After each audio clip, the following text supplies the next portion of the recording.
샬롬. 영상으로 아침을 여는 성도님들을 주님의 이름으로 축복합니다. 10월 11일 월요일 날마다 주께로 함께 묵상하시겠습니다. 오늘 본문은 누가복음 6장 39절에서 49절 말씀입니다. 오늘 본문의 내용은 하나님 나라의 백성된 성도의 삶의 자세를 말씀하고 있습니다. 본문에서는 말하는 열매는 행실을 비유하고 나무는 마음을 비유하는데, 가시나무에서 무화과 열매를 얻을 수 없는 것처럼 악한 마음에서 선한 열매를 기대할 수 없고 오직 불의와 재앙만 있음을 말씀합니다. 이것은 곧 우리의 모습을 그대로 설명해 주는 것입니다. 우리의 겉과 속도 마찬가지로 마음에 따라 행실이 어떻게 나타나는지를 말씀하시면서 우리가 회개하고 거듭난 믿음을 가질 때 믿음의 선한 행실이 삶 속에서 열매 맺게 됨을 알 수가 있습니다. 반대로 회개하지 않고 믿음 없는 마음을 가지고 살아간다면 선한 것과는 반대로 악한 행실로 살아갈 수밖에 없는 것입니다. 내용 관찰 1번을 보면 어떤 제자가 선생과 같이 될 수 있다고 말씀합니까? 40절 말씀에 무릇 온전하게 된 자는 그 선생과 같으리라고 말합니다. 예수님께서는 참된 사랑, 곧 원수까지도 사랑해야 내 제자가 될 수 있다라고 6장 전반에 걸쳐서 말씀하셨습니다. 우리는 온전하게 될 수 없는 사람들입니다. 또한 우리의 선생 되신 예수님과 같을 수 없는 사람들입니다.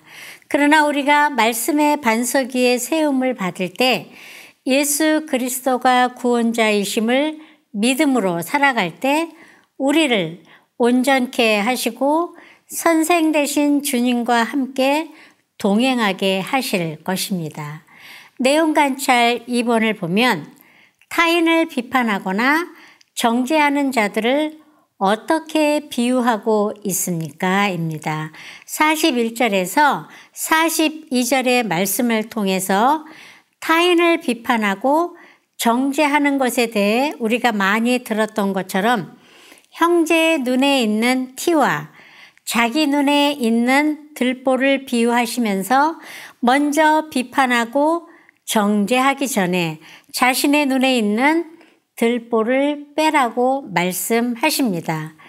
티는 톱밥 부스러기처럼 아주 작은 것이고 들보는 기둥으로 티와는 비교될 수 없이 큰 것입니다. 앞서 내용 관찰 1번에서 살펴본 것처럼 예수님을 제외하고는 그 누구도 우리는 온전한 사람이 아니기 때문에 함부로 타인을 비판하거나 정죄할 수 없습니다. 이 세상에는 아직 하나님의 은혜로 충분하게 변화되지 않은 그리스도인들이 많으며 믿기는 하지만 바리새인들과 같은 사람들도 많을 것입니다. 내가 아무리 깨끗하고 정직하다고 한들 주님이 보시기엔 온전치 못한 사람이고 들보를 가지고 있기 때문에 비판과 정죄가 아닌 기도해 줄 수 있는 모습이 있어야 할 것입니다. 온유한 마음을 주시는 주의 말씀으로 나눔을 통하여 나도 그런 사람이 아닌지 서로 깊은 나눔이 있으면 좋겠습니다. 그 속에서 회복이 되시길 서로 기도합시다.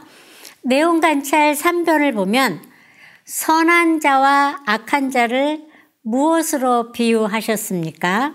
43절에서 45절의 말씀을 보면 말씀을 통해서 못된 나무와 좋은 나무로 비유하시면서 못된 나무가 좋은 열매를 맺을 수 없고 각각 그 열매를 맺을 것이라고 말씀하고 계십니다.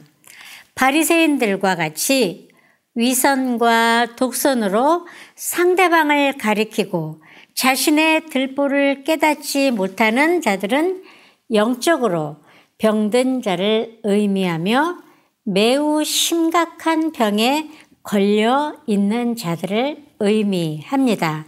사람의 마음에 무엇을 담고 있느냐에 따라서 입에서 나오듯이 요즘 내 입에서 또 마음에서 행동에서 어떤 말과 행동, 마음의 표현이 되는지 오늘 이 시간 깊이 나눔이 있으면 너무나도 좋겠습니다.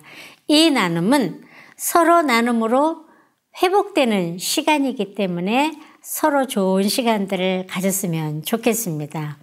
연구와 묵상 4번을 보면 반석 위에 집을 지은 자와 모래 위에 지은 자를 구별하는 기준이 무엇인지 묵상해 봅시다 라고 나옵니다. 46절에서 49절 말씀을 통해서 반석 위에 집을 지은 자는 하나님의 말씀을 듣고 행하는 자, 즉 순종하는 자를 뜻하며 모래 위에 지은 사람은 주님을 부르지만 행함이 없는, 즉 순종하지 않는 자를 말하고 있습니다. 이 두 부류의 삶은 겉보기에는 큰 차이는 없습니다. 그러나 비가 오고 큰 물이 나서 탕류가 그 집에 부딪히는 어려움을 겪게 되면 하나님의 말씀에 순종하며 말씀의 반석 위에 집을 지은 자는 굳건하지만 순종이 없는 모래 위에 지은 사람은 집이 무너지고 떠내려가게 될 것입니다. 삶의 적용 5번을 보시면 비판과 정죄함이 나의 마음을 어떻게 만들었는지 경험한 바를 생각해 봅시다입니다. 다른 사람에 대해서 비판과 정죄를 하는 것이 사실 쉽지 않습니다. 또한 비판과 정죄를 입 밖으로 꺼내어 하고 나면 뒤돌아 후회할 때가 너무나도 많이 있습니다. 우리가 먼저 알아야 할 것이 있습니다. 우리의 눈으로 바라볼 때 비판과 정죄함이 들었을 때 그것을 바라보는 우리의 눈조차도 완전하지 않다는 사실을 꼭 기억하시기 바랍니다. 42절 말씀에서 먼저 내 눈 속에서 들보를 빼라. 그 후에야 내가 밝히 보고 라는 말씀하신 것처럼 우리의 눈은 늘 죄악 가운데 어두워져 있다는 것을 꼭 깨달아야 합니다. 결국 주님 안에 우리는 어두운 눈을 가지고 있고 온전하지 못한 사람들이기에 형제의 눈 속에 있는 티가 보이더라도 비판과 정죄가 아닌 사랑하는 마음으로 기도하며 품어줘야 한다는 것을 기억하시기 바랍니다.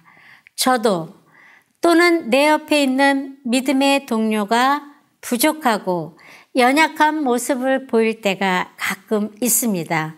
그럴 때 우리의 눈은 어둡지만 주님이 주신 마음으로 사랑하고 기도할 수 있는 우리 믿음의 성도들이 다 되시기를 주님의 이름으로 간곡히 부탁드립니다.